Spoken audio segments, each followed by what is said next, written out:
The president was furious about these issues, and he's since claimed even that he was sabotaged at the UN. In fact, he's even called for arrests. The focus is on this moment where an escalator lurched to a stop just as the president and the first lady stepped on. The president says they could have been injured.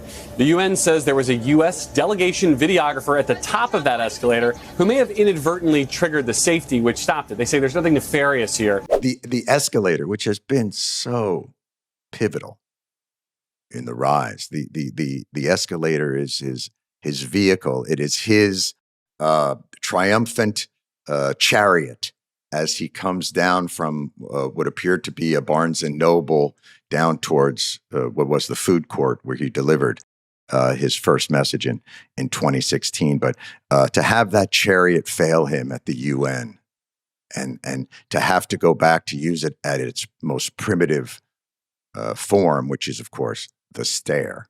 What's up, everybody? Major Retired Richard Ojeda here, and a cankled man forced to scale the heights of Mount Escalator just to enter the United Nations General Assembly.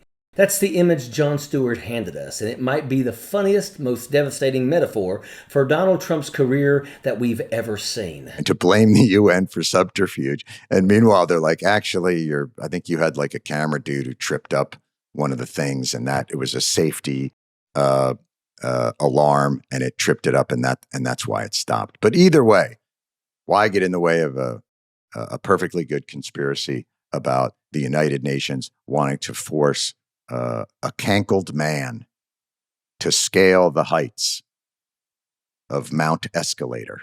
That first descent in 2015 wasn't just a campaign launch, it was theater. A billionaire descending from the clouds in a mall, trying to look like a conquering hero when he was really the mascot of a food court. It worked then because the camera angle was right, the optics were slick, and the myth was born. Caesar on an escalator.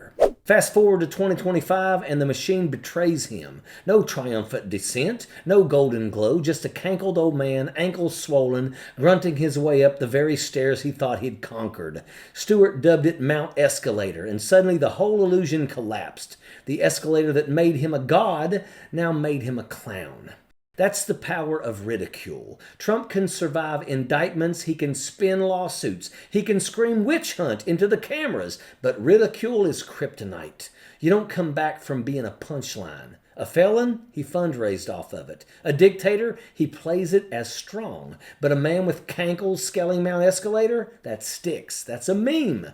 That's ridicule tattooed on your legacy. And Stewart knew it. He wrapped the laugh in substance, reminding us that Trump brags about running the government like a business, that he thinks citizens are his associates. Stewart cut him down in a line. We are not associates. We are citizens of the constitutional republic, and representation isn't optional, but it's the image. The cankled man denied his escalator. That will echo comedy as prophecy. Which brings us to Jesse Watters, Trump's hype man, Fox News' intern turned primetime disaster. If Stewart was the comedian with a scalpel, Watters is the drunk frat boy with a megaphone duct taped to his face.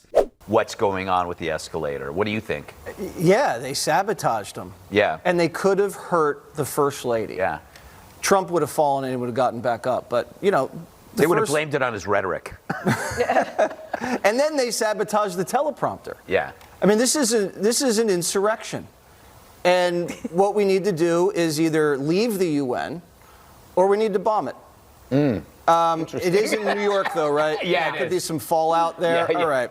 Watters built his career on ambushing strangers, smirking at his own cruelty, and somehow that mediocrity metastasized into a show. They say he's the heir to Tucker Carlson, but he's really Diet Carlson. All grievance, 0 calories, none of the brain cells. Slate crowned him the dumbest guy on Fox, and it wasn't an insult, it was a biography. This is the guy who decided Trump's UN escalator fiasco wasn't incompetence, it was sabotage, a plot. According to Jesse, world leaders didn't laugh because Trump is incoherent.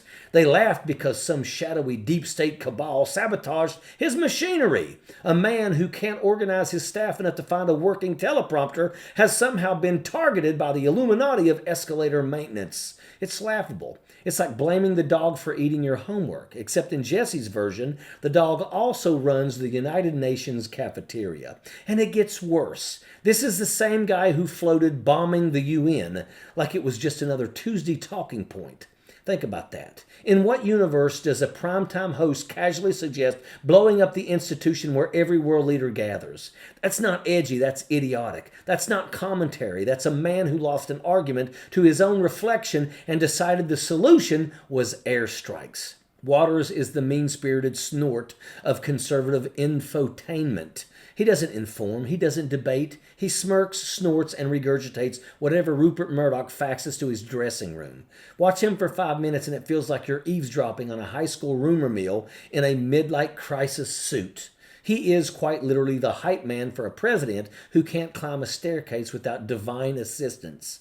Waters sits there in prime time grinning like he's in on the joke, when the joke is him, a carnival barker who lost the carnival, now desperately trying to convince America that Trump is a titan when the evidence says otherwise. He's not a commentator. He's a human laugh track, forever stuck on repeat.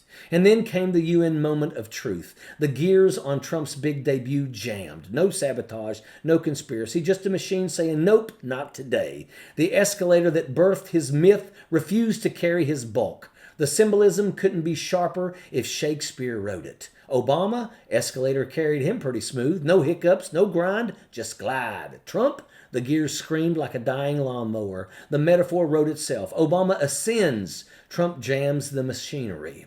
So what's the solution? Not strength, not statesmanship.